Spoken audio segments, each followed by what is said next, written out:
ओम नमः शिवाय। जय सिया राम। हर हर महादेव। आपकी शक्ति कार्य क्यों नहीं करती है? आप दूसरे भक्तों के पास जाते हो और पूछते हो कि मैं पूजा पाठ करता हूँ, क्या मेरी पूजा स्वीकार हो रही है या नहीं हो रही? मैं जो भोग दे रहा हूँ वो स्वीकार हो रहा है या नहीं हो रहा है? आपके साथ जो शक्ति चलती है, क्या वो सत्य है या नहीं है? आप एक भगत के पास जाते हो, दो भगत के पास जाते हो, बहुत सारे भक्तों के पास आप जाते हो और केवल यही पूछते हो कि मेरे साथ कोई शक्ति है या मैं जो पूजा कर रहा हूँ स्वीकार हो रही है। बात यह होती है कि आपको ना तो खुद पर भरोसा है और ना ही अपनी शक्तियों पर भरोसा है। जो शक्ति आपके साथ है वो इस योग्य है कि वो आपका कार्य कर पाए। कभी आपने ट्राई नहीं किया, कभी आपने कोशिश ही नहीं की जो आपके साथ शक्ति चल रही है कि मैं उससे एक प्रार्थना से कार्य करके तो देख लूं।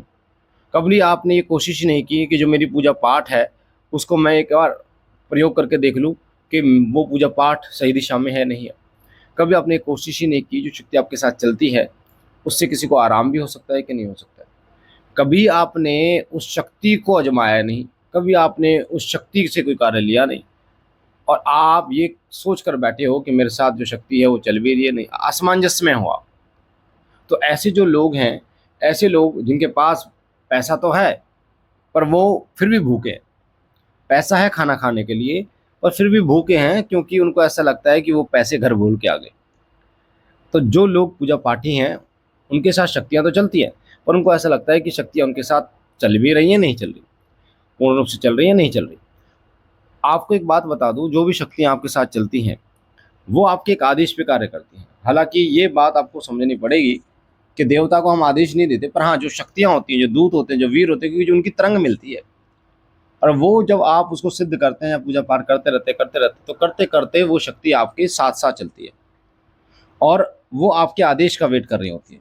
जब आप आदेश करते हैं तभी वो कार्य करती है, चाहे वो किसी की भी शक्ति हो, चाहे वह भोलेनाथ की हो, माँ काली की हो, हनुमान जी की हो, भैरवनाथ की हो, किसी भी शक्ति हो, या धूनेधारी की हो, बाबा गोरक्षनाथ की हो।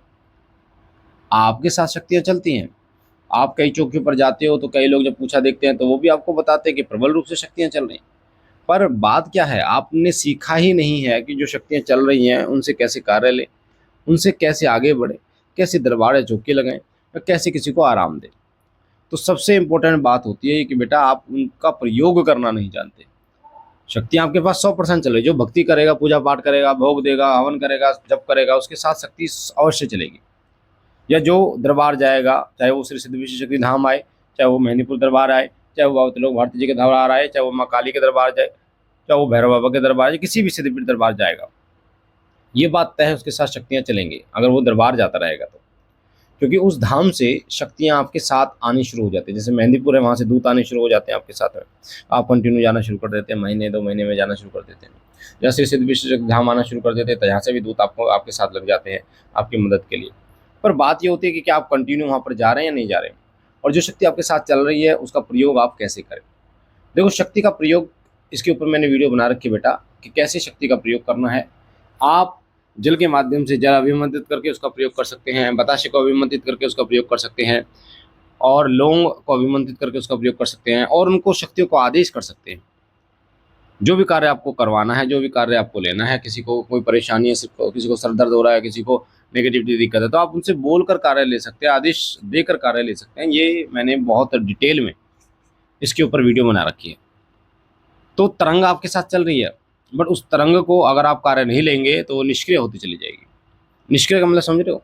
निष्क्रिय का मतलब क्या है कि अगर आपके पास वो है तो उसका प्रयोग आपको करना होगा, चाहे आप किसी भी प्रकार से करें। चाहे आप उसको भक्ति में कन्वर्ट करें, यानी केवल आपको भक्ति करनी है, उस ऊर्जा को केवल भक्ति में कन्वर्ट करें, या फिर आप उसको लोक कल्याण में कन्वर्ट करें। ये आपके ऊपर निर्भर करता है कि आप उसको किस प्रकार से परिवर्तन करते हैं, तभी वो शक्ति तो प्रगति से चलेगी। और मेरा मानना है कि जो शक्ति आपके साथ चल रही है तो आपका तो वो भला करेगी 100%। इसके साथ साथ में आप लोगों का भी भला करने के लिए सोचें। क्योंकि एक व्यक्ति अपने ज़िंदगी भर अगर मान लो उसने 1000 लोगों का भी भला कर दिया तो बहुत पुण्य वो एकत्रित कर लेता है, और इतना पुण्य पर्याप्त होता है प्रभु के चरणों की रज को पाने के लिए, उनके धाम को जाने के लिए। जो लोग परेशान हैं, जो लोग दिक्कत में हैं, उनको दिक्कतों से बाहर निकाल रहे हो आप उस ऊर्जा से, जो ऊर्जा आपको प्राप्त हुई। जो आपने कमाया उस कमाई से आप अन्य लोगों का भला कर रहे हो, ये बहुत बड़ी बात होती है। चाहे वो पैसा हो, चाहे वो ऊर्जा हो चाहे कुछ भी हो। तो जो शक्ति आपके साथ है, पास है, उससे आपको कार्य लेना है। अब कैसे कार्य लेना है वो है कि उसको आदेश करना है, ठीक है, उसको भेजना है कि बाबा या माता कि आप वहाँ पे जाइए, ये नाम है और इसको ये दिक्कत हो रही है और उस दिक्कत को ठीक करिए।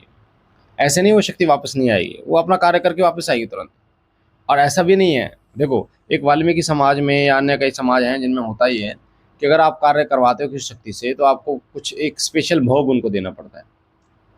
पर हम वैष्णव में हैं, सात्विक है, पूर्ण रूप से सात्विक हैं। बाबा भोलेनाथ और माता पार्वती के चरणों की सेवा करते हैं, बालाजी महाराज की सेवा करते हैं, बाबा त्रिलोक भारती जी महाराज की सेवा करते हैं। तो हम जो भोग हम कंटिन्यू देते हैं उसी में ही वो शक्तियाँ कार्य करती हैं, कार्यरत रहती हैं। कोई भी कार्य आप करवाओ उसके लिए उनको कोई स्पेशल ना तो हमें भोग देना होता है और ना ही वो शक्ति हमसे उस कोई भोग मांगती हैं। तो आपको ऐसा बनना है कि आपके ऊपर कोई बर्डन भी ना पड़े, यानी आपके साथ कोई ज़बरदस्ती भी ना हो कि अगर ये भोग नहीं दिया तो आप ही का अहित हो जाएगा। क्योंकि तामसिक शक्तियाँ अधिकतर ऐसा करती हैं कि अगर उनको ये भोग नहीं मिला तो वो आपका ही अहित कर देती हैं। इसलिए मैं कहता हूँ बेटा, सात्विक रूप से आप सेवा कीजिए, लौंग से आप पूजिए, बतासे से आप पूजा कीजिए, आप पंचमेवा से आप पूजा कीजिए, गुड़ और घी का भोग आप दीजिए, मिठाई का भोग आप दीजिए, पर्याप्त है। मीठे पान का भोग आप दीजिए, पर्याप्त है। पर अगर आप तामसिक चीज़ों में पड़ गए एक बार बेटा, तो तामसिक शक्तियाँ भोग से चलती हैं ना कि भाव से। भोग का मतलब क्या होता है कि भोग दिया और कार्य कर दिया। तो भोग अगर दोगे तभी कार्य करेंगे, नहीं दोगे तो फिर आपका ही अहित कर देंगे। और अगर सामने वाले व्यक्ति ने आपसे बड़ा भोग दे दिया उसको, जैसे कई लोग मुर्गा देते हैं, उसने बकरा दे दिया, तो फिर आपका हित कर देगी वो शक्ति, चाहे वो आपने ही चलाई है। इसलिए बहुत इंपॉर्टेंट बात ये समझने वाली है कि आप सात्विक रूप से पूजा कीजिए और सात्विक ही खुद बनिए। अच्छा, कई लोग ये सोचते हैं कि सात्विक, हम देवता को सात्विक में पूजें, तो इसके लिए बड़ा इंपॉर्टेंट ये है कि शक्तियों को सात्विक करना है तो खुद को सात्विक आपको होना पड़ेगा। अगर आप सम मांस मीट का सेवन करते हैं तो शक्तियाँ उग्र रूप से फिर आपका अहित करेंगी। इस चीज़ का विशेष रूप से आपको ध्यान रखना चाहिए। इसलिए आपको खुद सात्विक पहले होना होगा। जब तक आप खुद सात्विक नहीं होंगे तब तक आप देवता को सात्विक कैसे कर सकते हैं, उस शक्ति को सात्विक कैसे कर सकते हैं। और जब तक आप सात्विक नहीं होंगे तब तक आप किसी अन्य व्यक्ति को कैसे बोल सकते हैं सात्विकता के लिए। इसलिए सात्विक रहिए और भाव से देवता की पूजा कीजिए, करेंगे आप तो आपका कभी अहित नहीं होगा। तंत्र मंत्र यंत्र कभी चौकी नहीं छुड़ेगी, ना ही कोई कभी घात छुड़ेगी आपके ऊपर, और ना ही मूठ छुड़ेगी। ठीक है, इस चीज़ का विशेष रूप से ध्यान रखिए। तो मुझे आशा है ये महत्वपूर्ण जो जानकारी है ये आपको समझ में आई होगी। और पहली बार चैनल पे हैं तो चैनल को लाइक कीजिए, शेयर कीजिए, ज़्यादा से ज़्यादा इस वीडियो को शेयर कीजिए ताकि ऐसी जानकारियाँ और लोगों तक पहुँचें और लोग भी इसका फ़ायदा उठा सकें। हर संडे दरबार लगता है, श्री सिद्धि विश्व धाम फरीदाबाद में दरबार लगता है। अगर आप आना चाहते हैं, भूत प्रेत आदि या किसी भी परेशानी से पीड़ित हैं, तो आप धाम आ सकते हैं। और जय श्री राम, हर हर महादेव।